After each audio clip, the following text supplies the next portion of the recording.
bienvenidos a esta entrega sabatina del programa Rodilla en Tierra correspondiente a esta jornada del día 18 de noviembre del corriente. Un programa especialísimo. Gracias por estar con nosotros en Noticias 24 Horas, NBH Noticias, conducida por el señor Ramón Miguel Rosales, en cámara y máster Luisito González, y ante ustedes, bueno, tengo que decir esta tarde, no solo Sergio González, se encuentra presente a través de la señal abierta del canal 34 y también del canal 20 de Cable Brasil y de Júpiter, tanto periodista Rafael Antón como el periodista Otilio Rodríguez, que viene de la ciudad de Carupa a acompañarnos en la experiencia de esta tarde, y está Armando Espinosa. Tenemos un staff de periodistas y de comunicadores populares vinculados con otras ramas, oficios y profesiones, algunos pues vinculados en el ejercicio de la comunicación social. Nos hará tener la presencia en los estudios de Noticias 24 Horas de una figura de carácter nacional. Se trata del secretario político en este país del Partido Comunista de Venezuela, diputado a la Asamblea Nacional por la Alianza de Unidad del Partido Comunista de Venezuela y Alianza Popular Revolucionaria en el marco de las últimas elecciones parlamentarias. Oscar Figueras, el secretario político del Partido Comunista, que hace exactamente un año asistió al sexto encuentro nacional, el encuentro, la asamblea, el congreso del Partido Comunista, que dio como resultado la toma de decisiones en torno a la directiva de esa organización. Tomó decisiones vinculadas con su línea política y con su programa. Se llevó a cabo en paz un proceso que agotaba las vías administrativas dentro y fuera del Partido Comunista de Venezuela.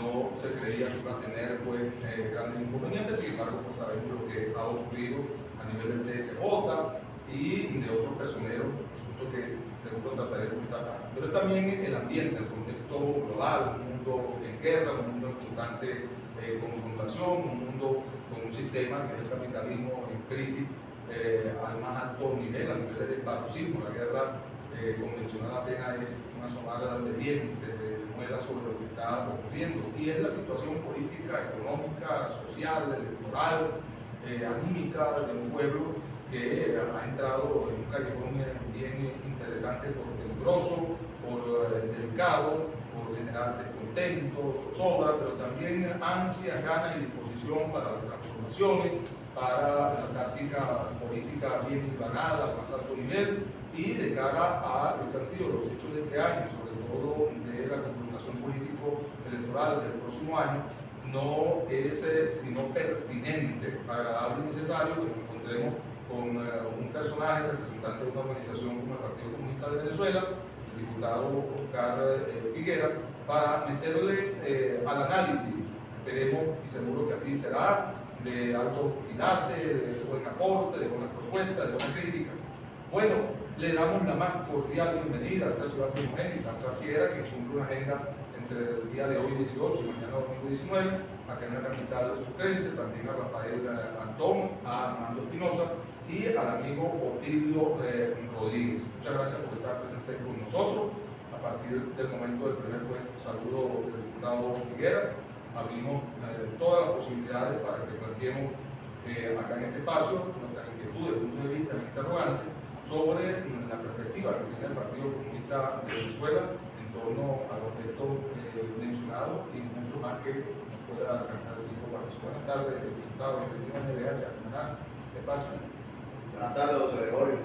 De verdad agradecido a ti, al grupo de periodistas que hoy nos acompañan, y agradecido al programa que tú diriges, al canal NBH 24 Horas, a todo el equipo que te acompaña, porque efectivamente hay una política en Venezuela de impedir que las opiniones del Partido Comunista se puedan expresar. Hay una especie de cierre en todos los espacios mediáticos, y que tú abras esta ventana para un intercambio, de verdad valorado por nosotros. Un saludo para ti, para todo el equipo, para las usuarias y usuarios de este canal y de este programa, para todo el pueblo sucrense.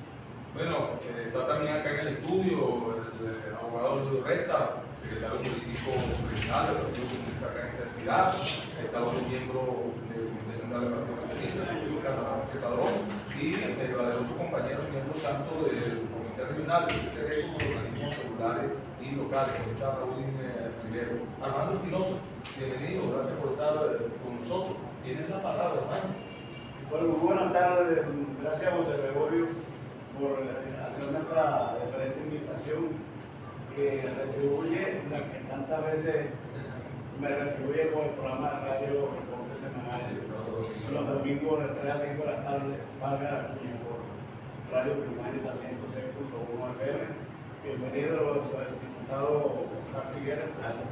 Teníamos tiempo que no nos encontrábamos, desde la época de Lázaro Hernández, cuando estaba arriba en la casa del Partido Comunista, tuve la oportunidad de hacerle una entrevista para Radio Primavera. Digamos que entrando en materia, el contexto mundial, el contexto global, Ucrania, Palestina, Gaza, los BRICS, me gustaría comenzar por conocer su visión global sobre estos temas. Lo que está sucediendo al interno de la América del Sur, el posicionamiento del Comando Sur de cara al tema Esequibo, en fin, su visión de la globalidad de este mundo global que estamos viviendo en estos días.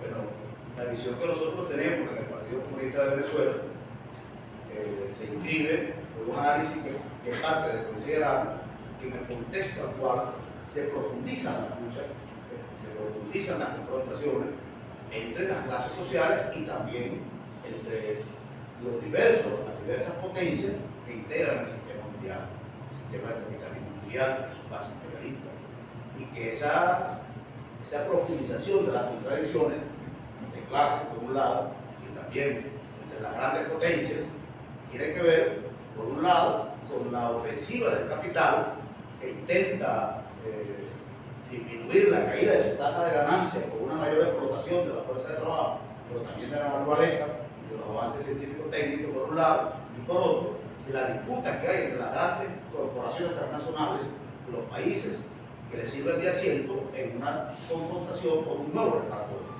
Así vemos nosotros, de manera para plantearlo de manera muy rápida, elementos esenciales y centrales de la realidad de hoy. Confrontación entre el capital y el trabajo y disputa entre las grandes corporaciones y los países y las potencias imperialistas en una línea de confrontación con un nuevo reparatorio. En ese contexto entonces ubicamos el tema de Ucrania. En ese contexto ubicamos lo que sucede en Gaza y Palestina.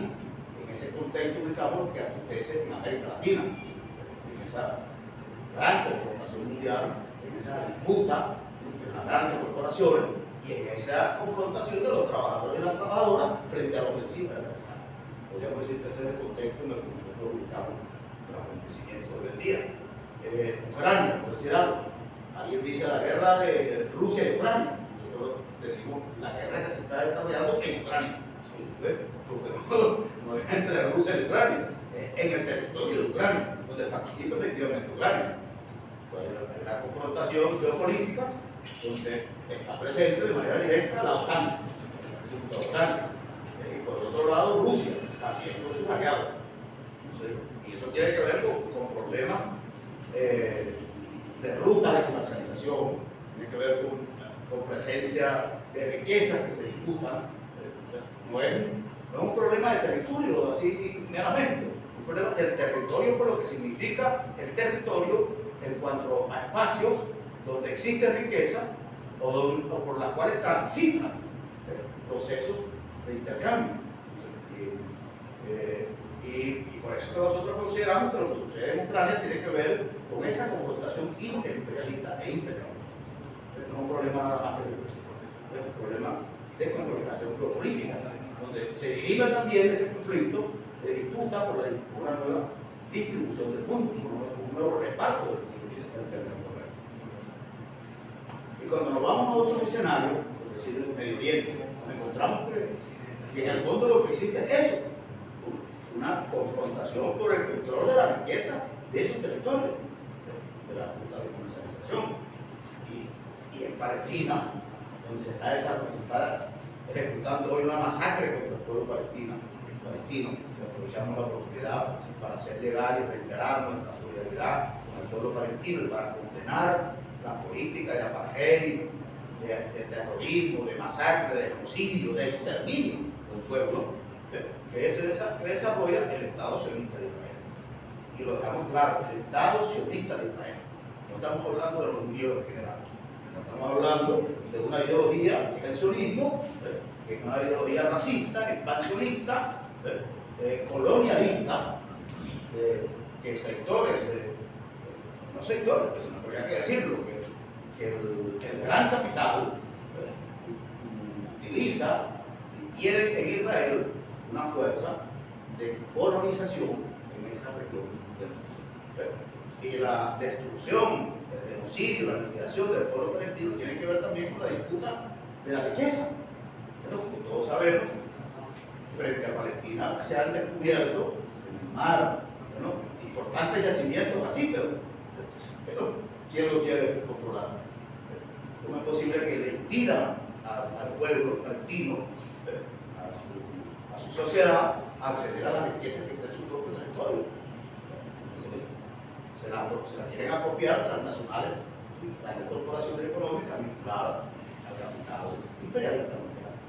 Y en América Latina podríamos decir que sucede lo mismo. Hay una disputa en África. Uno se contenta cuando lee las noticias. En tal país de África expulsaron a los colonialistas franceses, los británicos, uno se alegra. Pero uno cuando va más al fondo se consigue que también forma parte de la disputa entre las corporaciones porque sale uno por meterse en otro. Entonces, son temas complejos que están desarrollando. Y tenemos que ser solidarios por lo que hacen su pueblo. Porque si sacan a la potencia imperialista francesa, bueno, que explota el uranio de un país determinado y lo paga, o no lo paga, porque no, se lo reconocen a precios miserables, viles, y prefieren darle donaciones económicas, pero no les pagan lo que cuesta su uranio. Que tiene 8 toneladas de agua en su banco central sin tener una mina. Así es. Entonces nosotros nos alegramos por eso. Pero también hay que decir que hay otras potencias económicas, capitalistas, y otras corporaciones transnacionales que entran en juego a posicionarse aquí. Entonces realmente es necesario construir una fuerza de los pueblos, de verdad de los pueblos, de la solidaridad de los pueblos, que vaya más allá de los intereses del capital, porque el problema está ahí. El problema está en que quienes están ejerciendo el dominio de su proceso, y son grandes corporaciones transnacionales. En este momento, claro, que el proceso, digamos, de la mundial sigue estribando entre dos fuerzas, que evidentemente pudiesen estar en un nivel de confrontación. No obstante, más abajo surgen nuevos factores, nuevas personas, nuevos elementos. En el caso de América Latina, el progresismo pareciera que tiene un dominio, ¿verdad? Pero que cuando vamos, digamos, al fondo, de eso que todos están llamando la fuerza del pueblo, la fuerza popular, el liderazgo nato de cada sector, terminamos cayéndonos en algunas decepciones, porque, digamos, la interpretación de la historia, el dominio de factores exógenos a esas realidades sociales, políticas, culturales y económicas, pareciera que siguen siendo el control, ejerciendo el control sobre esos elementos. Como por ejemplo, un presidente en específico en América Latina, pero digamos que eso no nos saca del marasmo en el cual nos encontramos en este momento, donde estamos impulsando, donde se impulsa la verdadera solidaridad, la verdadera libertad. ¿Hasta dónde? Lo digo también porque en Venezuela, digamos, el Partido Comunista está en una situación de vaivén, de desequilibrio, ¿no?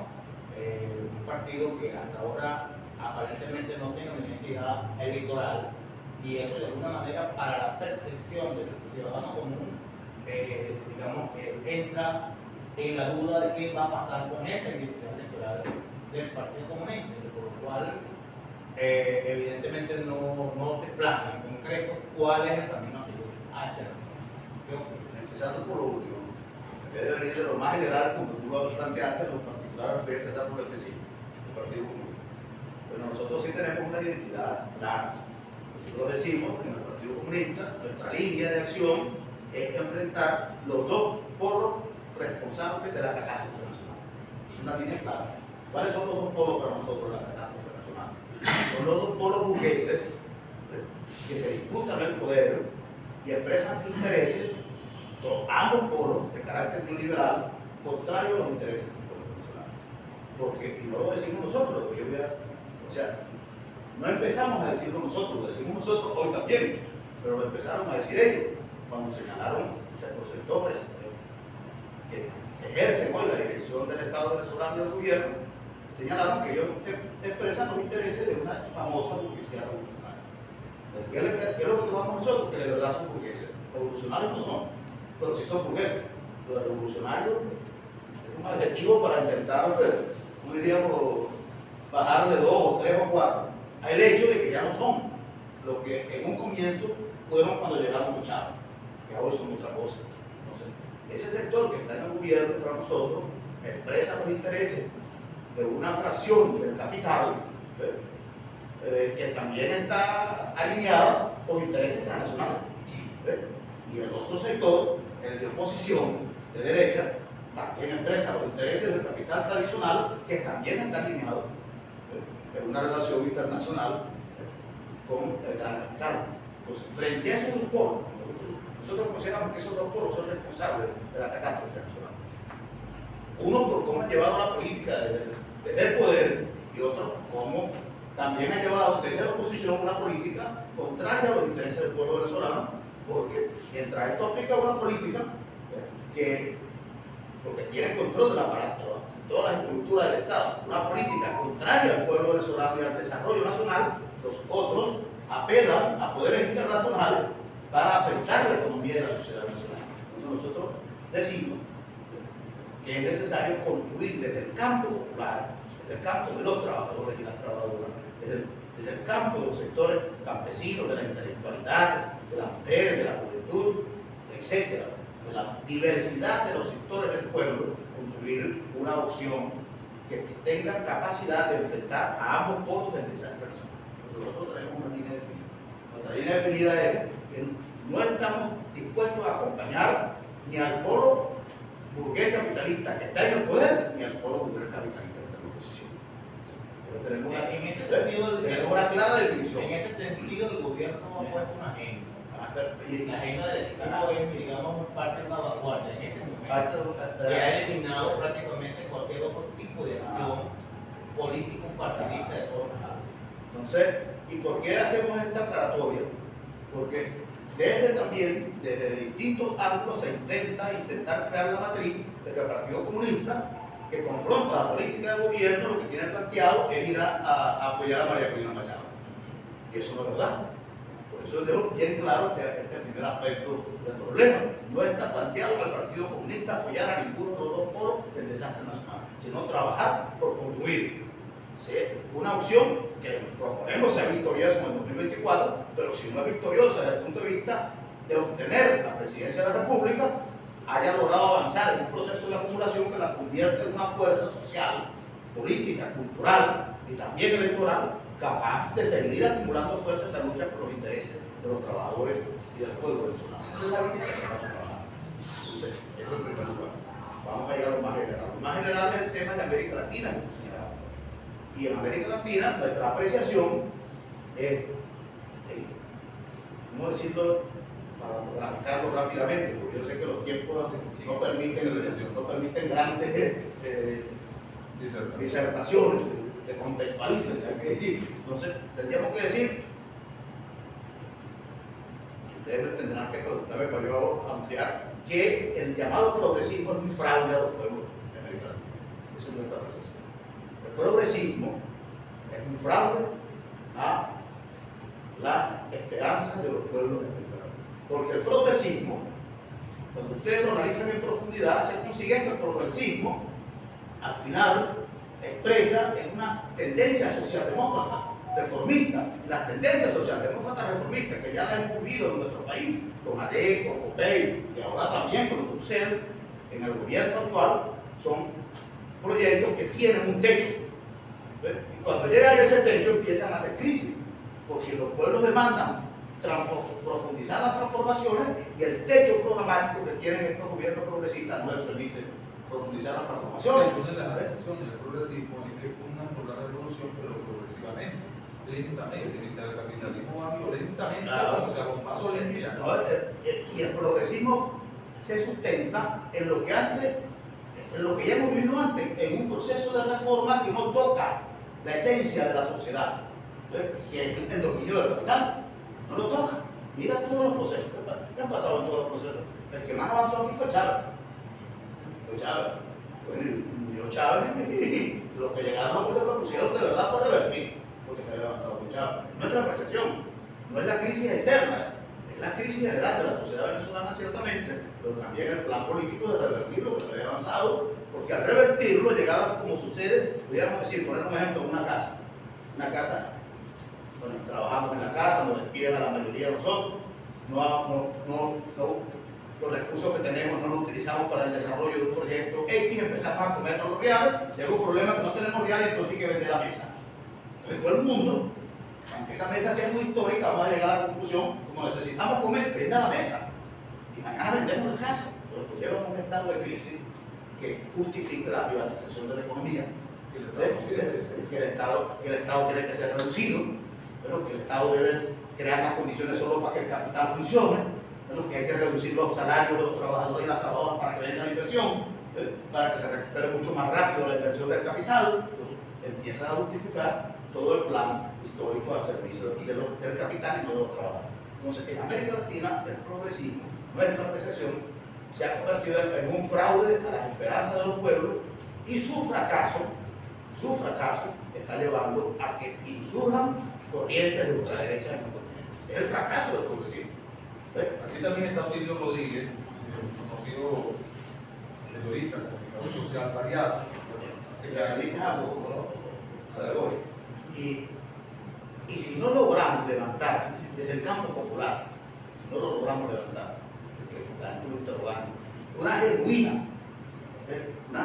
un genuino proyecto nacional liberador, que de verdad no sirva a los intereses del gran capital, sino a la liberación de los pueblos. Si no logramos eso, de verdad, la perspectiva que tenemos es que los sectores de ultraderecha empiecen a controlar los gobiernos. La expresión extrema que comienza en el progresismo y termina hasta allá. Así es, Sí. por la consecuencia del Del progresismo. progresismo. Cuando no puede el progresismo, entonces aquello Porque nosotros no hemos logrado levantar una opción desde el campo popular. El reto es levantar esa opción desde el campo popular. De verdad.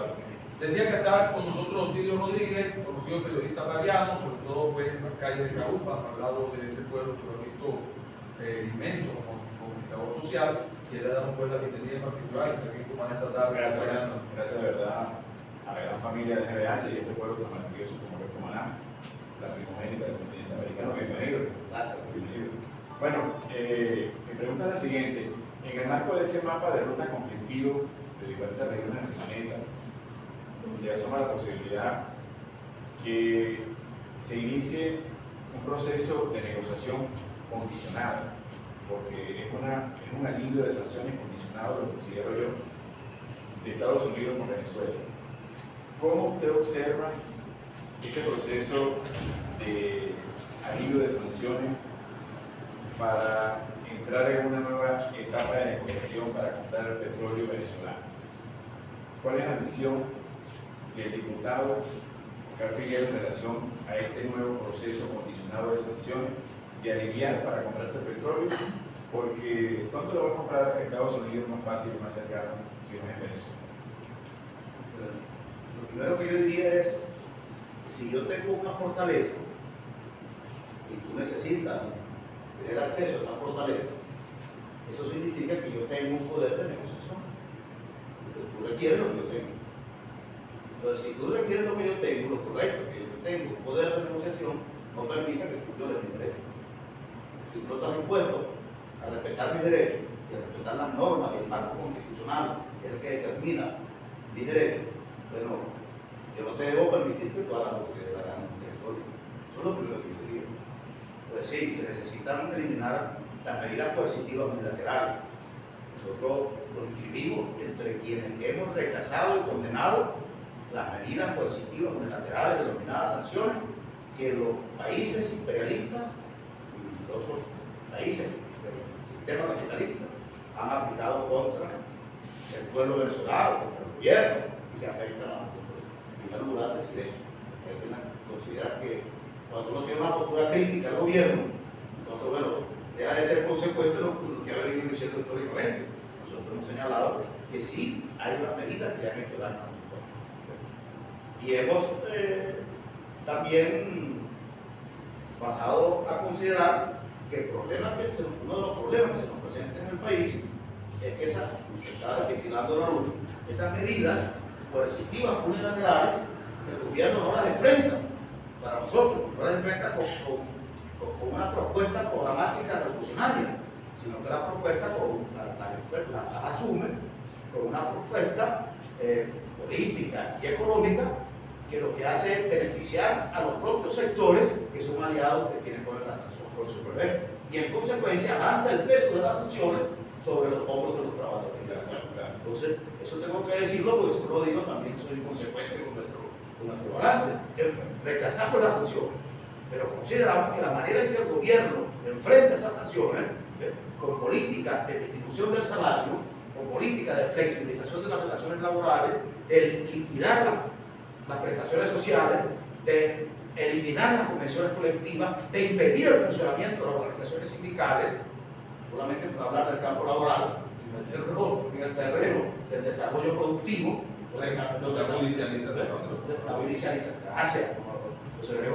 donde frente a la reacción de los trabajadores y las trabajadoras, entonces aplica una política de judicialización y de criminalización, porque eso no sucede, se ha demostrado en la historia. Cuando los gobiernos aplican una política neoliberal contraria a los pueblos, y se rompe el consenso, porque los pueblos empiezan a reclamar, lo rompen los gobiernos, porque aplican una política de servicio capital. Los pueblos reaccionan, como ya no pueden dominar por el terreno ideológico y político, entonces utilizan los medios represivos del Estado. Los medios represivos del Estado, la fuerza pública, el ejército y también el sistema público de justicia. Eso está sucediendo en Venezuela. Y esa es una expresión, aunque no es tu pregunta, pero ahorita hubo un elemento de la represión, y esa es una de las características hoy del proceso autoritario en nuestro país. Es un gobierno profundamente autoritario. Pero volvamos a lo de las sanciones. Nosotros consideramos que a las limitadas, de las licencias limitadas que está concediendo el imperialismo norteamericano a las empresas, a sus propias empresas, y a las empresas transnacionales de otros países, porque también está la Exxon, la Italia, entonces a las que también han hecho, le han permitido licencias limitadas, por todo lo dice. Nosotros consideramos que el gobierno venezolano está actuando de una manera que permite la violación de los derechos constitucionales por parte de las transnacionales y del imperialismo. Si el imperialismo necesita nuestro petróleo, entonces uno tiene que respetar nuestros derechos. Entonces hay que sentarse en la mesa en igualdad de condiciones. Si no, porque lo que se está permitiendo con esa licencia limitada es que en el territorio venezolano se actúe con las leyes norteamericanas, no con las leyes venezolanas. Entonces nosotros consideramos que hay una dejación de soberanía por parte del gobierno venezolano. ¿No ha ocurrido lo mismo con Rusia y China, que son otros imperios? Con Rusia y China hay una relación distinta en nuestra apreciación.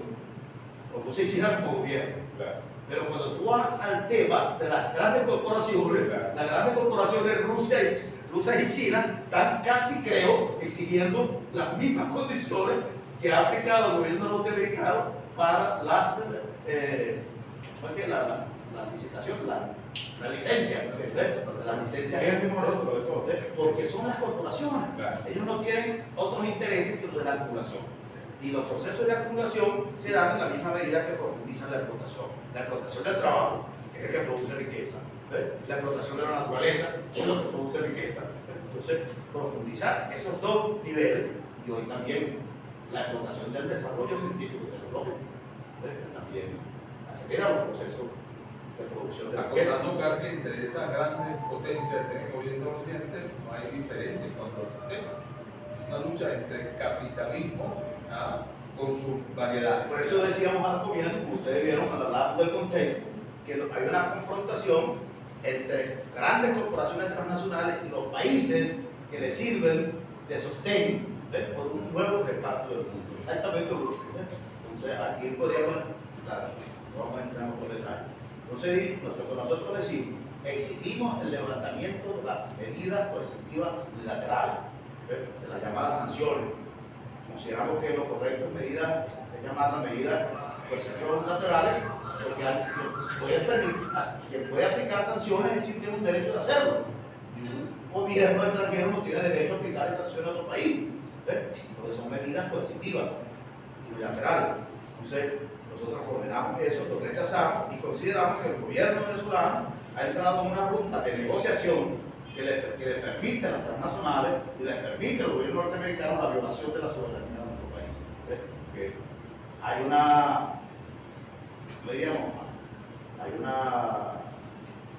un levantamiento parcial de la medida, pero ese levantamiento parcial de la medida significa una pérdida total de soberanía en nuestro país. Cambiando algo de tercio, y en ese mismo contexto usted nos ha descrito en esta ya media hora del programa, hemos hablado de la aplicación de medidas legales represivas para aplacar todo cuanto represente aversión a los proyectos de mercado, de política económica globalizada o no. En ese orden de ideas se inscribe también lo sucedido con el Partido Comunista. Toda disidencia hay que sofocarla. Todo aquel que levante una voz en contraria, cabeza para el suelo. Se dieron los diálogos de Barbados con una de las oposiciones. El año que viene hay elecciones presidenciales. Si hay una situación que no tiene vuelta atrás de diálogo, de aproximación, de acercamiento con las actuales autoridades nacionales del gobierno del presidente Nicolás Maduro, o ya eso es, digamos, página pasada. ¿Te refieres al Partido Comunista? Correcto. Pero lo decíamos hace un rato. Nosotros consideramos que está planteado construir una fuerza alternativa a los pueblos responsables de esa transformación. Entonces, desde nuestra perspectiva, no hay posibilidad de recomponer una alianza con ninguno de los polos responsables de esa crisis. Uno de esos polos lo empresa el gobierno venezolano, encabezado por el presidente Nicolás Maduro, por la cúpula del gobierno, por la cúpula del PSUV. Es bueno dejar claro lo siguiente: nuestra diferencia con quienes dirigen el gobierno venezolano hoy y al bloque político en el poder no es de cargo, nuestra diferencia es de política. Y eso se viene manifestando desde hace años. En el 2018, cuando se dieron las pasadas elecciones presidenciales, para nosotros apoyar al Partido Comunista, apoyar al candidato Nicolás Maduro Moro, se hizo una conferencia nacional, la 14 conferencia nacional, y se tuvo que hacer en dos momentos, porque en el primer momento la mayoría de las delegadas y los delegados de la conferencia nacional estaban por no apoyar a Maduro, no apoyar por las críticas que ya teníamos a su gestión. Ya, todavía no la calificábamos de neoliberal, pero decíamos que había una apertura liberal burguesa que ya afectaba los derechos de los trabajadores y del pueblo. Los delegados y las delegadas dijeron: si el gobierno, si el candidato no establece unos acuerdos y unos compromisos, nosotros no los apoyamos. Entonces tuvimos que suspender la conferencia y entrar en un proceso de discusión con una delegación que nombró el gobierno. Y se firmó lo que se conoce como el acuerdo de Italia Marco, PSUV-PCB, no para repartirnos cargos, sino para enfrentar la crisis del modelo capitalista dependiente venezolano con propuestas antiimperialistas, antimonopólicas, democráticas y populares. Ese es el concepto de ese acuerdo unitario marco que se firmó el 26 de febrero del año 2018, ya en el 2018. Pero luego, en el propio 2018, el gobierno del presidente Maduro lanza lo que ustedes conocen como el programa o el plan de recuperación, crecimiento y prosperidad, que son nombres pomposos y bonitos, Como la gente con la gente que le colocan a las cosas con las que toman al pueblo, con las que no le roban. Crecimiento, Recuperación, crecimiento y recuperación, prosperidad. crecimiento y prosperidad económica. Después le pusieron socioeconómico. Entonces, ese programa, como usted lo lee, es el programa de la apertura capital. Ya de frente, sin eufemismo, sin careta. Se quita la careta. Y un mes después, El 11 de octubre. El 11 de octubre, el memorándum 2792, donde liquida las convenciones colectivas, donde le dan un golpe inmenso a las organizaciones sindicales. Porque a usted, como gobierno, como patrón o Estado, golpear las convenciones colectivas y debilitar el papel de las organizaciones sindicales porque no se autorizan las elecciones a través del Consejo Nacional Electoral, usted está dejando indefensos a los trabajadores y las trabajadoras venezolanas, está violando sus derechos. Frente a eso hay una respuesta del Partido Comunista y de otros sectores de enfrentar eso, esa política, y también de demandar del presidente Maduro un espacio para el debate. No fue posible en el 2018 después de electo, no fue posible en el 2019, no fue posible en el 2020, hasta que vinieron las elecciones a la Asamblea Nacional. Entonces, en junio del 2020, junio-julio, nos invitan a una reunión con el señor Jorge Rodríguez para discutir el tema. Nosotros pensábamos que íbamos a discutir la política general, pero lo que nos dice Jorge Rodríguez, vienen las elecciones y queremos saber qué es lo que ustedes opinan. El presidente de la República les manda a decir que está dispuesto a ser generoso con el Partido Comunista. Generoso algo así como pidan lo que ustedes quieran, que quieran. Nosotros le dimos, nosotros lo que queremos es discutir la política. Porque nosotros tenemos muchas diferencias en la política que ustedes están aplicando con los trabajadores, con los campesinos, con los sectores comunitarios, y si no están dispuestos ustedes a revisar y rectificar su política, va a ser muy difícil que vayan. Así no tengamos diputados. Porque el problema del Partido Comunista, que se basa en una propuesta de principio, al final de cuentas no es tener diputado o diputada, concejales o concejalas, es mantener una postura al lado y en defensa de los derechos del pueblo. No fue posible hacer ninguna discusión donde ellos estuvieran dispuestos a hacer cambios. Siempre hubo después una reunión con Arriaza, luego una reunión con Diosdado Cabello y el negro Aristóbulo, y en todo lo que nos decían es: van a invadir a Venezuela, porque tienen que venirse para acá, no importa lo que está pasando aquí en el interior, no importa, no. Nos van a invadir el imperialismo. Digo, sí, el imperialismo invade, pues tenemos nosotros, pero ahorita tenemos que discutir los problemas. ¿Y cómo va ese proyecto de construcción de alternativa? Entonces, por eso es que te digo y les digo, el problema nuestro no es de cargo, porque nosotros hubiésemos podido aceptar la propuesta del gobierno en el 2020 si tuviésemos no sé cuántos diputados y diputadas a la Asamblea Nacional. Entonces, alguien incluso nos dijo que hiciéramos eso, le dijimos no, porque con qué cara nosotros vamos a salir a defender una política solamente porque nos den unos cargos dramáticamente. Y después estamos en la Asamblea, vamos a salir, y ahora rompemos con el gobierno, después que hiciste una campaña y dijiste que votaras por él. O sea, nosotros no hacemos eso. Nosotros no andamos pragmáticamente. Nosotros actuamos sobre la base de los principios. ¿Cómo está eso? Estamos avanzando. Realizamos el 22 de julio un encuentro nacional en defensa de los derechos del pueblo en Caracas, donde participaron más de 52 organizaciones de distintas partes del país, y estamos promoviendo a nivel de los estados los encuentros regionales en defensa de los derechos del pueblo. Ayer estuvimos en la capital del estado de Anzoátegui, en Barcelona. Nos facilitaron la casa sindical en Barcelona, los Zapata, dicen los compañeros, Y alguien cometieron el error de los sindicatos. Y se hizo ahí una invitación, una convocatoria de un comité organizador, y se reunieron más de 300 compañeros y compañeras que están también en esa búsqueda. Y el planteamiento es el siguiente: hay que construir un frente amplio, social, político, cultural y electoral, que incluso se plantee la construcción de un partido para participar en las elecciones. No será un partido como el Partido Comunista, que estamos diciendo. El Partido Comunista es el Partido Comunista. Nos guiamos por los principios del centralismo democrático. El centralismo democrático debe ser un partido con otras características. En el Partido Comunista no está permitido la existencia de fracciones, ni de grupos, ni de tendencias. En un partido de estas características tendría que permitirse la tendencia, la tendencia, las fracciones, los grupos. En el Partido Comunista nosotros primero discutimos en el partido en el que saliera a opinar. En un partido así habría que permitir que la gente incluso discuta afuera Y después se reúna. y después se reúna. Dispara y después pregunta. Es una cosa, es otra cosa la que estamos hablando, es otra dinámica. No, esta no sería más piedra, esta sería más bien de debate abierto. Una organización de debate abierto. Una apertura de ideas. Una apertura donde se confronten las ideas y se construyan Una síntesis final. una síntesis final Una tercera alternativa. en ese proceso de confrontación de las propuestas y de los proyectos de manera abierta y democrática.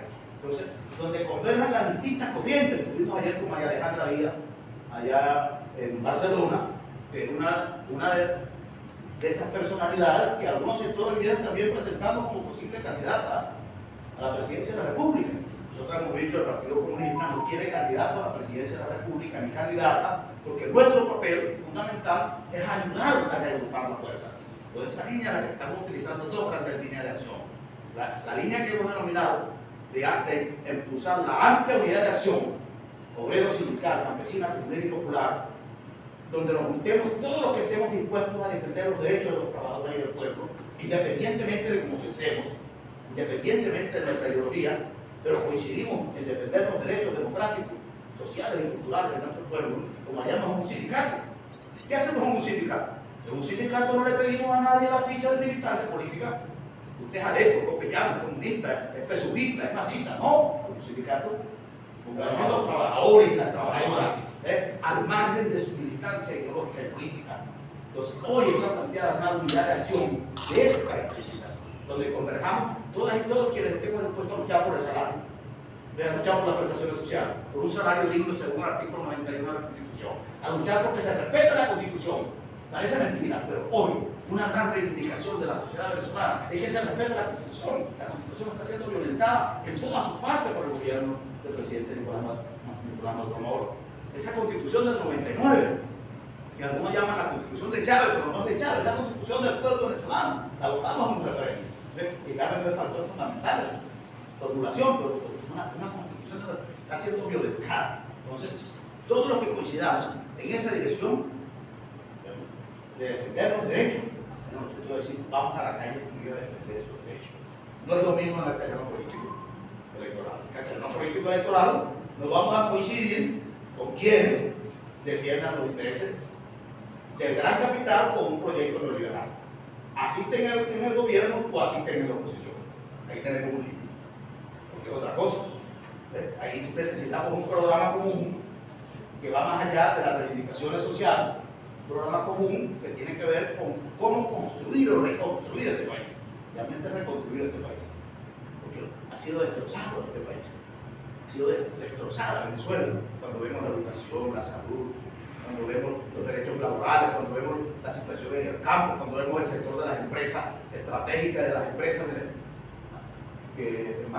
estatales que están en manos por el Estado venezolano, cuando vemos la situación de nuestros migrantes, nuestra juventud migrante, nos decimos, hay que reconstruir este país.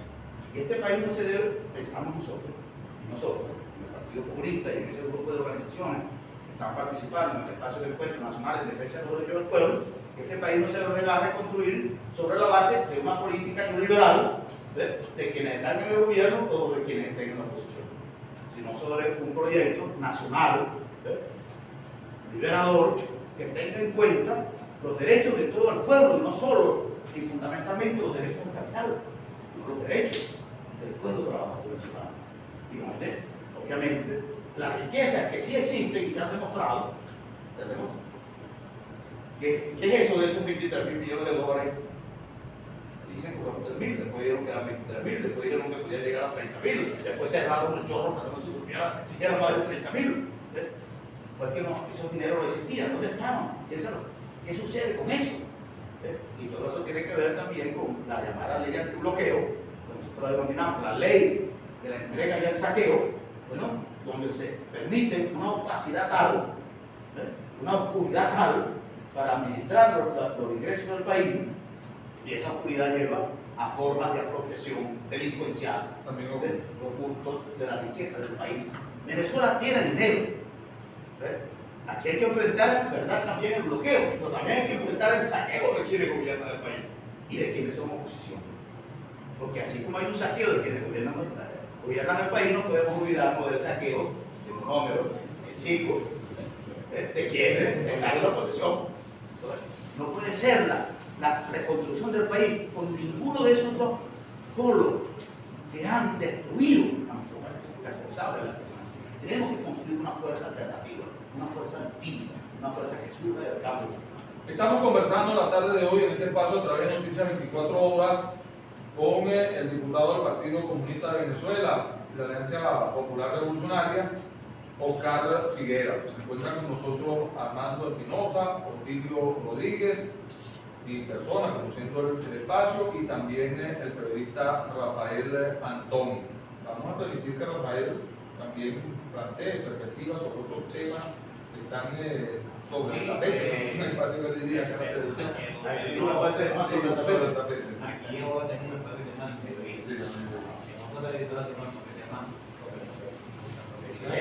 Tienes que trabajar bastante. El caso demanda un esfuerzo intelectual y es realmente importante. Fíjate, contar que el gobierno, hay una agenda política de momento, graduado por la situación planteada con el Instituto Venezolano, a la cual el Partido Comunista todavía no ha escuchado, ponerse de acuerdo o hacer una posición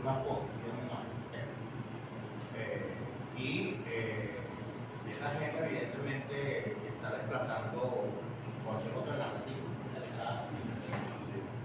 Y me gustaría saber un poco cuál es la posición del Partido Comunista sobre este tema y sobre cómo el Partido Comunista si va a insistir en la recuperación de sus siglas, que ya conocemos cualquier asunto de que se ha estado judicializado. Y que no conocemos aún cuáles van a ser los pasos que se van a dar para que se retome ese libro. Creo que es fundamental que los seguidores Bueno, ¿qué te podría decir sobre la primera parte? Sino lo que ya hemos discutido en el partido, y es que el Partido Comunista mantiene su línea de que la solución del diferendo del Esequibo, su solución debe ser, en términos pacíficos, de construir un acuerdo que sirva a ambos pueblos y no que no exacerbar las contradicciones, no exacerbar los nacionalismos, no exacerbar los patrioterismos, que puedan producir una confrontación donde al final quienes pierden son los pueblos, porque lo que está detrás de cada uno de los gobiernos, hay que señalar con nuestra apreciación, tanto el de Guyana como el de Venezuela, son los intereses de las grandes corporaciones internacionales. Porque hablamos del territorio del Esequibo, pero el territorio del Esequibo, ¿para qué lo queremos? Lo queremos por el hecho nada más histórico de que es venezolano, no es. O las grandes corporaciones transnacionales están disputando el tener el territorio para explotarlo en función de los procesos de acumulación que están en desarrollo. Bueno, nosotros consideramos que efectivamente hay que hacer un esfuerzo por recuperar la aplicación del acuerdo existente entre el gobierno británico en su momento, el acuerdo de Ginebra, lo que era la Guayana inglesa en ese momento, y Venezuela, para la resolución de ese diferendo. Nuestro llamado es al pueblo venezolano a no dejarse manipular y llevarnos a una confrontación bélica que sirva a los intereses de las grandes corporaciones internacionales. Con relación al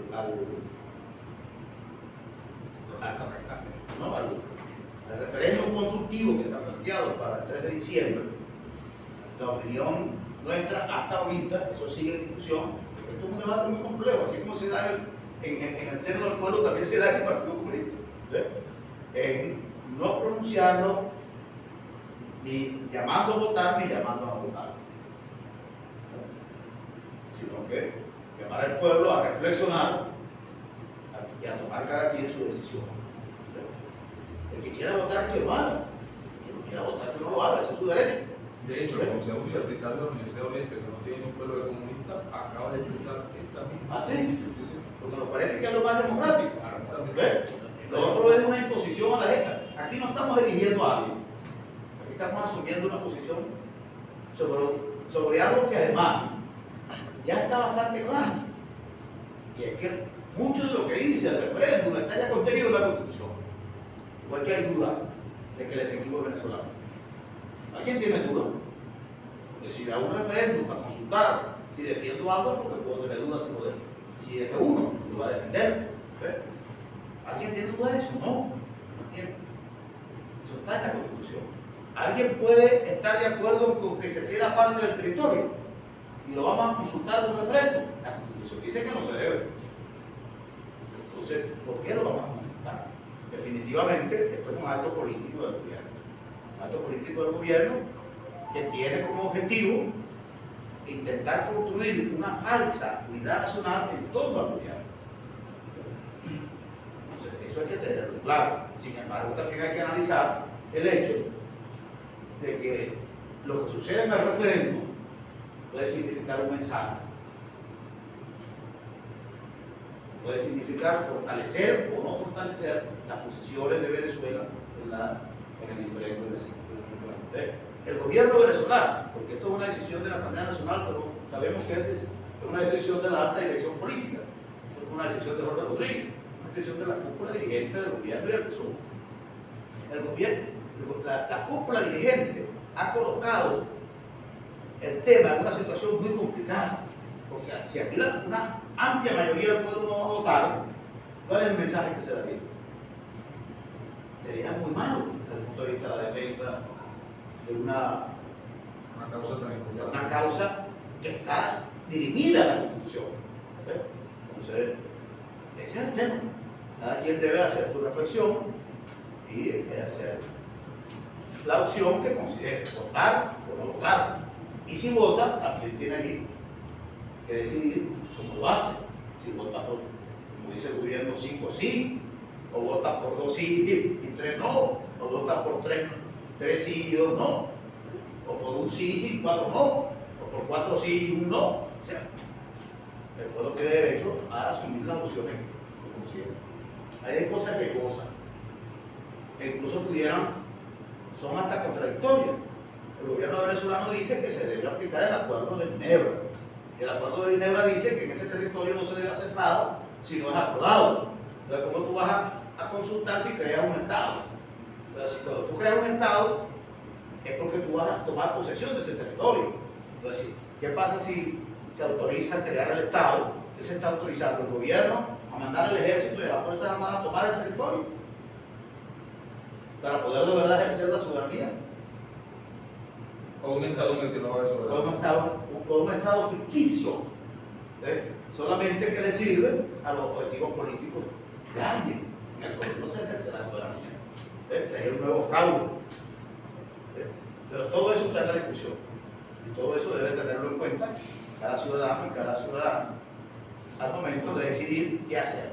Si vota, si no vota, nosotros hemos decidido no pronunciarlo, sino que cada quien tome su decisión en virtud de la realidad, que aunque aprecie lo que está sucediendo en nuestro país. Esa es en general la posición. Pero eso pronunciar no significa dar libertad de voto a la gente. Exacto. Libertad de votar o no votar. Es la opción. En el Partido Comunista eso es difícil. Nosotros generalmente no hacemos eso. Esa es la misma posición de no sé. de la alianza. Bueno, es la misma de la plataforma y es la misma posición de la universidad, me está diciendo el gobierno que pero partiendo de los resultados de este referéndum consultivo del 3 de diciembre, a nivel internacional no se podría utilizar como un argumento jurídico para definitivamente expropiarnos en este territorio. Por eso es que digo que el gobierno ha colocado al país en una situación compleja, porque según los resultados, de lo que suceda el 3 de diciembre podría fortalecer las posiciones de Venezuela o debilitarlas. Entonces, por eso es que cada quien debe pensar bien lo que va a hacer. Cada quien debe pensar bien lo que va a hacer. Nosotros no vamos a llamar a no votar, pero tampoco vamos a hacer una campaña por el voto. Decisión adopte cada quien. Hubo una segunda cosa que tú planteaste, que es el tema de la situación legal del Partido Comunista. Vamos a insistir, ¿no? La situación legal del Partido Comunista es que el Tribunal Supremo de Justicia decidió, según nuestra apreciación, de manera ilegal, concederle la personalidad jurídica del PCB a un grupo de personas que no militan en el PCB, por eso lo consideramos ilegal. 7 personas, donde para el momento que decide el TSJ concederle, convertirlo en un cajón, ninguno militaba en el Partido Comunista de Venezuela. 2 de ellos militaron años atrás, pero ya no estaban militando, y otros nunca militaron. Algunos incluso eran militantes del PSUV en Monagas, otros militantes de Somos Venezuela en Marina, incluso una concejal, otro fue candidato de UPP 89 en las elecciones de 2021, los Valles del Tuy, alcalde, tampoco militante del PSV, nunca lo fue, pero realmente tomó un despojo al Partido Comunista, a la militancia del Partido Comunista, por una razón, porque la cúpula del gobierno del PSUV no quiere que haya ninguna organización que pueda colocarse a la izquierda de ellos reivindicando una política revolucionaria, porque ellos son revolucionarios. O sea, ellos están aplicando una política neoliberal con un falso discurso revolucionario, con un falso discurso socialista. Entonces ellos no quieren que exista una organización que desenmascare ese falso discurso, esa práctica antipopular y antiobrera y que pueda acumular fuerza en el proceso electoral del 2024. Esa es una de las razones por las cuales asaltan la identidad jurídica del Partido Comunista. Por eso que la falta de agua une a la familia. Hay una cosa ahí que realmente, no sé, muy penosa, creo que puede ser término que no una Me posibilidad. imagino que la falta de luz genera pasiones. No, la falta de luz. La falta de luz une a la familia, no la falta de agua. La falta de luz une a la familia y alguien dirá mañana, y la falta de agua hace que la gente aprenda a economizar los recursos que tiene. dirá esa misma persona mañana, ¿no? Entonces, realmente es una conducta inapropiada. Indescriptible, inapropiada. Entonces, frente a eso, nosotros, ¿qué hemos hecho? ¿Qué estamos haciendo? Hemos decidido acudir de nuevo a la Sala Constitucional para solicitar revoquen esa decisión a partir de que existe una jurisprudencia de la propia Sala Constitucional donde ha revocado sentencias anteriores. ¿Cómo está la solidaridad internacional? Ya voy para allá. Eso es una de las medidas que estamos preparando ahorita, lo debemos hacer quizás la semana que viene. Y también alguna gente ha sugerido que consideremos una acción en la sala plena que tiene que ver con enjuiciar a los magistrados y a las magistradas que tomaron esa decisión por menos adamiar, por eso decimos a los que no adoptaron, solicitar en sala plenaria un juicio en virtud a considerar que han cometido un error inexcusable de derecho, porque violentaron el debido proceso, no le permitieron el derecho a la defensa del Partido Comunista de Venezuela, no consideraron que las personas que introdujeron esa acción no son militantes, por lo tanto no tienen cualidad jurídica, nosotros lo demostramos, no consideraron que esas personas acudieron al Tribunal Supremo de Justicia 8 meses después de la fecha que ellos dicen que sucedió lo que supuestamente le violó su derecho, y la ley orgánica sobre derechos y garantías constitucionales dice que se debe acudir en los primeros 6 meses, pues estaban también fuera del año, si fuese verdad, que hubieran sido militantes, y no lo eran. Entonces, el error inexcusable de derecho es que hay cosas tan evidentes que las juezas, en este caso, se negaron a ver. Entonces, también eso está planteado, creo que eso lo llaman una recusación, posiblemente, a las juezas, eso es un tema que estamos trabajando.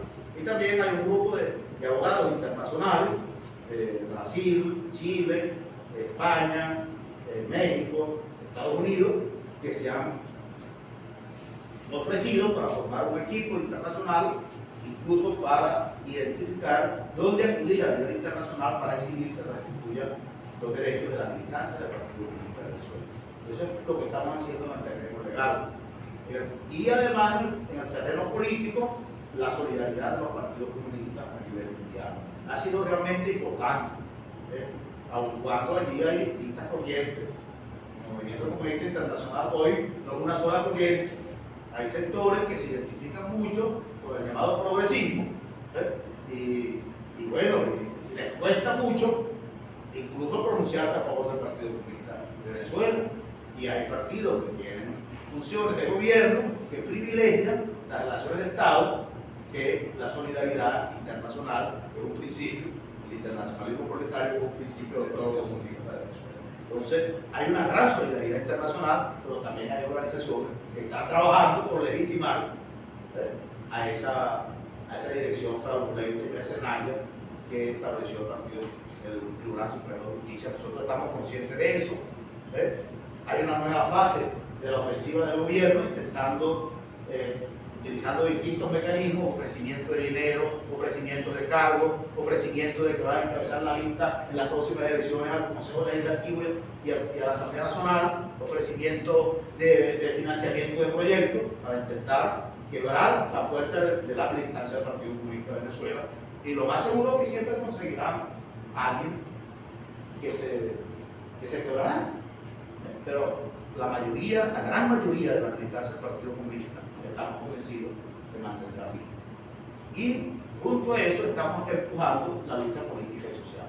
Amplia unidad de acción para defender los derechos del pueblo trabajador venezolano y de agrupamiento de fuerzas para construir una opción alternativa desde el campo popular a los dos polos del desastre nacional.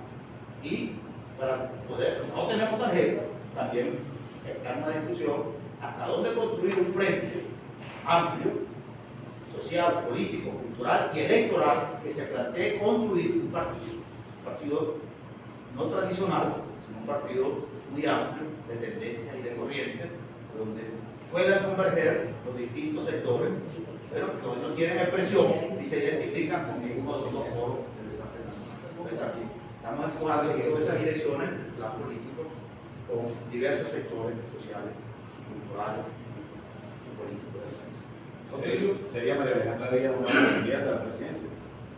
María Alejandra Díaz es una abogada, constitucionalista, que tiene realmente una trayectoria muy positiva, consideramos. Nosotros todavía no nos pronunciamos ni por ella ni por otra candidatura, porque consideramos que el papel del Partido Comunista es contribuir a reagrupar la fuerza. Y si nos pronunciamos ya por alguna candidatura, ese papel se debilita. Porque ya todo el mundo nos verá promocionando la candidatura. También está, tú me preguntas por María Alejandra Díaz, también está Manuel Isidro Molina, periodista, colega de ustedes. En el caso de María Alejandra, viene empujando mucho su nombre, aunque ella todavía no ha manifestado abiertamente su disposición, o no, ella está dispuesta a acompañar la lucha.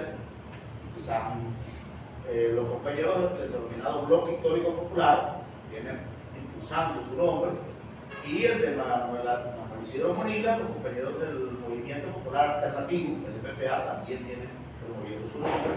Seguro que hay otros compañeros y compañeras por allí que pueden salir del campo popular. Nosotros consideramos que hay que construir también un método para dirimir una candidatura única desde el campo popular venezolano, desde el campo revolucionario, desde el campo de los trabajadores y las trabajadoras. Entonces, en esa línea que estamos trabajando, que implica avanzar en un proceso de acumulación de fuerza. Incluso decimos, como la cúpula del gobierno y de la oposición, la cúpula del gobierno burgués y de la oposición burguesa no les interesa que surja una opción desde el campo alternativo, porque ellos lo que quieren es posicionar en la polarización para que sea uno u otro. A lo mejor no logramos que el Consejo Nacional Electoral respete una iniciativa de constituir una nueva organización política. A lo mejor no lo logramos, pero le decimos lo siguiente: ese proyecto va a avanzar, va a acumular fuerza, y así sea con una organización que legalice el CNE o sin ella, va a ser una fuerza capaz de seguir defendiendo los derechos de los trabajadores y del pueblo. Porque eso no es una fuerza nada más electoral, es una fuerza fundamentalmente social, fundamentalmente política, para enfrentar las injusticias que se están cometiendo contra el pueblo venezolano. Si logramos que nos aprueben el partido, magnífico, pero si no, vamos a avanzar en los procesos de acumulación de fuerza desde el campo popular. ¿Cómo califica ese sector de oposición que se autodefine democrático y pacífico? No es el mismo Lacranato, más o menos, por igual la cosa. ¿Cuál? No es el mismo Lacranato. Bueno, yo creo que ese que se está refiriendo, se está refiriendo. Pero nosotros lo calificamos como un sector de oposición colaboracionista del gobierno. Porque es una oposición que en la Asamblea Nacional, las pocas veces que logramos que nos den la palabra, cuando nos dan la palabra, un derecho, pero no lo violan, y cortan la comunicación porque no aparezcamos en la televisora, ni siquiera en la televisora de la Asamblea Nacional, ANTV, son los mismos que le dicen al presidente: mire, pero ya se le acabó el tiempo de Figuera. Se le acabó el tiempo, ya lleva 5 minutos. Esos mismos. Ahora sí tiene razón, vaya. Entonces, ese es un sector que generalmente, bueno, acompaña al gobierno en todo lo que se presenta en la Asamblea Nacional. Todo.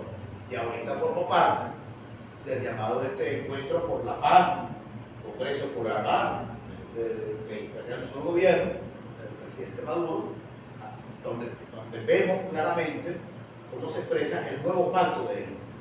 Ahí estuvo FEDECAMARA, ahí estuvo las cámaras industriales y de comercio, y patronales del país, y ahí estuvo todo ese sector político, junto a diversas instituciones y al gran pueblo patriótico y al gobierno. Ya se está configurando un nuevo pacto de élites donde el elemento que lo unifica es el proyecto económico político.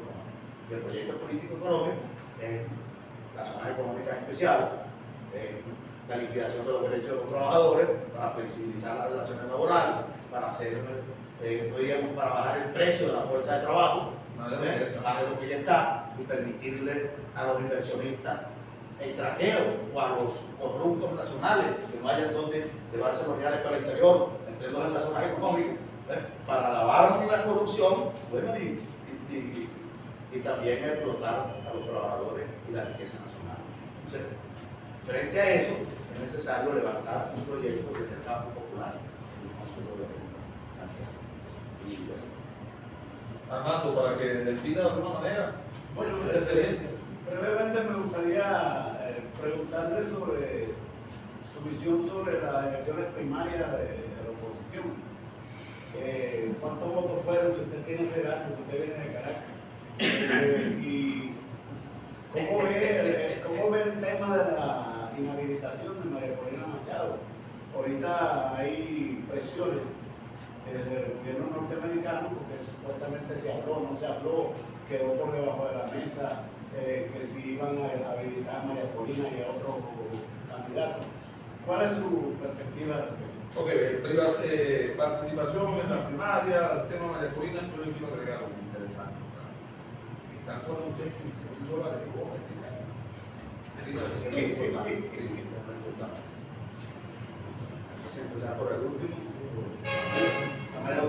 Sí, sí, no está diciendo que nos dejaron por fuera, no contestamos.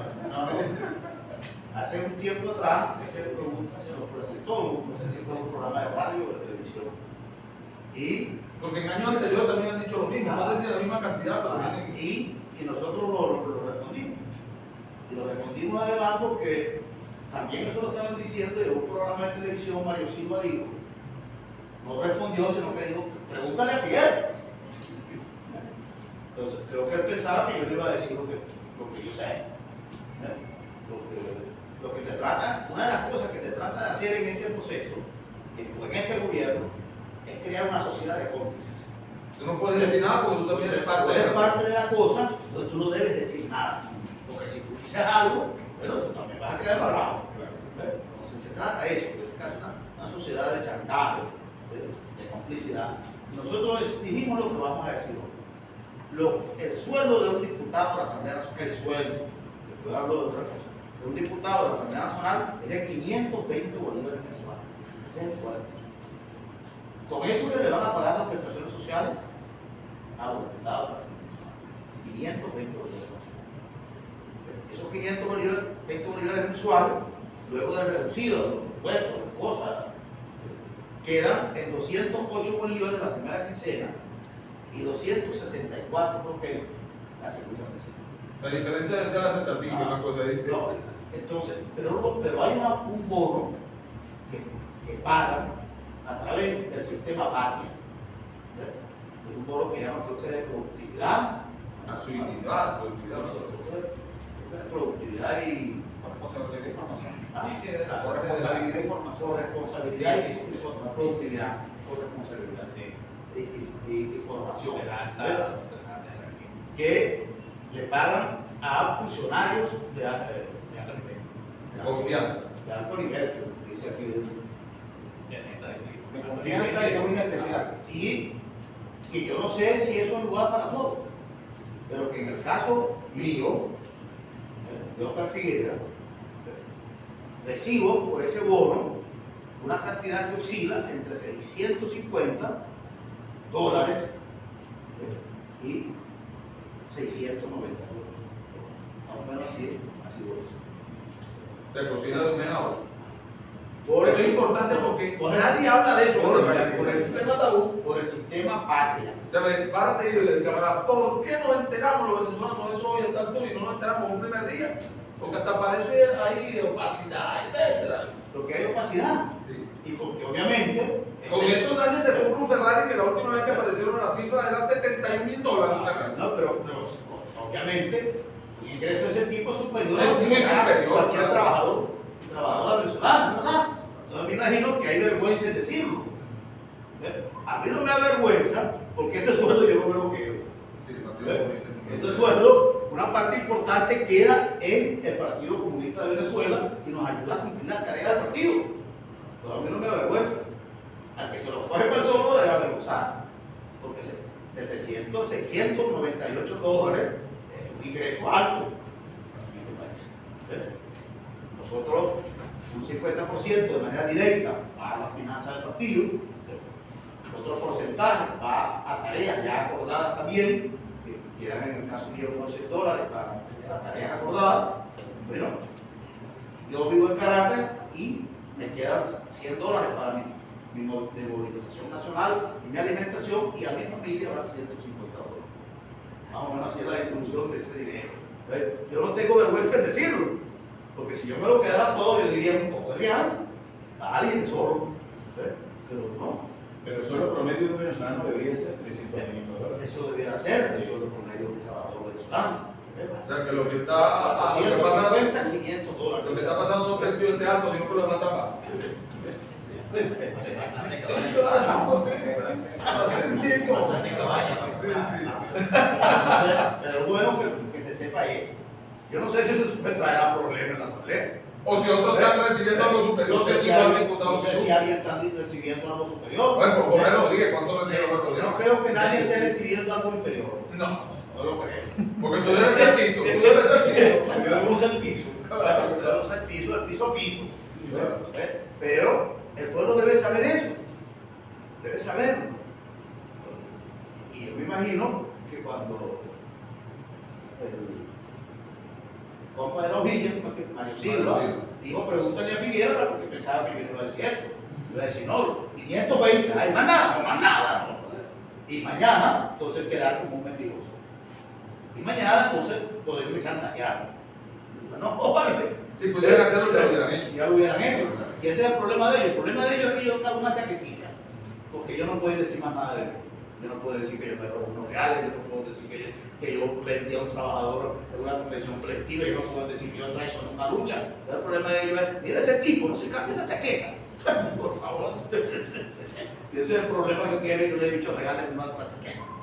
Porque no quiera que yo use esta sola, ¿quién me regala otra chaqueta? ¿Cómo lograr identificar un comunista de verdad digno? Porque en Carupa lo identificamos a Luis Urreta como un comunista digno, porque no se ha dejado comprar, no ha negociado con el poder, no recibió taxi cuando repartieron taxi en la Cámara Municipal. ¿Cómo identificar un comunista? Un comunista digno, un comunista que tiene valores y principios. Y que esos valores y principios lo comprometen en una conducta donde no hay dobleces, donde somos capaces de enfrentar todas las circunstancias sin temor a tener rabo de paja o a tener techo de vidrio, donde nos comprometemos a defender los derechos de los trabajadores, las trabajadoras y del pueblo sin tener temor, incluso a nuestra propia vida, donde sabemos que cualquier cosa que nos suceda significa trascender la existencia natural de un ser humano, porque pasamos a ser parte de la historia de un pueblo. Por eso no le tenemos temor a nadie. Oye, te van a matar, ¿no? Ahí. Pero el problema es que algunas cosas no van a morir. Y si mueren por una causa justa, los pueblos van a reivindicar nuestra existencia. Preferible incluso cumplir en esas condiciones. Yo les quiero contar algo. Yo milito en el Partido Comunista y creo que algo que me llevó a militar en el Partido Comunista fue que hace muchos años, en los años 70, leí un libro que se llamaba La Revolución con Mar y con Cristo, que escribió un cura, lo que se llama Pérez Clarín. Le dicen que parece que dicen que ahora parece que está en otra postura ideológico-política. Sufrió una ruptura epistemológica. Eso es lo que le dijeron. Pero en ese libro decía Pérez Clarín que él admiraba a los cristianos por todo su sacrificio en la defensa de Dios, de la religión, de su creencia, pero que había que valorar a los comunistas, porque mientras los cristianos morían, sacrificados, quemados, etc., lo hacían pensando que iban a un mundo mejor, y se sacrificaban, pero se sacrificaban por algo que iba a ser mejor incluso, mientras que los comunistas y las comunistas, cuando nos sacrificamos, no estamos pensando en eso, sino que incluso estamos en un número importante consciente que hasta ahí llegó nuestra vida. No vamos a ningún otro nivel a disfrutar de nada, a sentarse a la diestra de alguien. Ahí llegó nuestra vida, pero nuestra vida sirve para fortalecer las luchas de nuestra vida. ¿Qué cosa más importante que esa? ¿Qué sacrificio mayor? ¿O qué entrega mayor? Que no tiene que hacer ni siquiera sacrificio. Porque, repito, de algo se va a morir uno, de hacerlo en interés de una causa que uno considera justa. Entonces, ayer se lo decía a un compañero en Barcelona, que se paró y dijo: cuídese, camarada, tome medidas. ¿Qué medidas puedo tomar yo? Yo no tengo para pagar guardaespaldas. Yo no tengo para andar en un vehículo blindado. Yo no tengo para tener chofer. Pero me cuido, porque yo no tiene que cuidarme, porque así me pasa algo, yo soy los responsables. Si a mí alguien me agrede físicamente, me liquida físicamente, es muy difícil que se piense que no tenga que ver a alguien el poder con eso. Entonces ellos son los que tienen que garantizar que a mí no me pase nada. Yo no tengo cómo hacerlo. Sino, bueno, las medidas naturales, romper con la rutina, etcétera, etcétera. Pero eso sería lo que diríamos sobre este En el caso María Corina, ya me estaba dejando eso en el tintero. Con relación a las elecciones del 22 de 22 de octubre, ¿no? De ese sector de la oposición, nosotros fijamos una posición de la dirección del grupo político del partido, señalando que efectivamente fue un acto de importante participación popular, porque eso es innegable. Y lo decíamos en una reunión de la Comisión de Administración y Servicios, que preside el diputado Pedro Carreño, cuando ellos negaban que hubiera participado tanta o cuanta gente, le decíamos que el problema ya para nosotros no era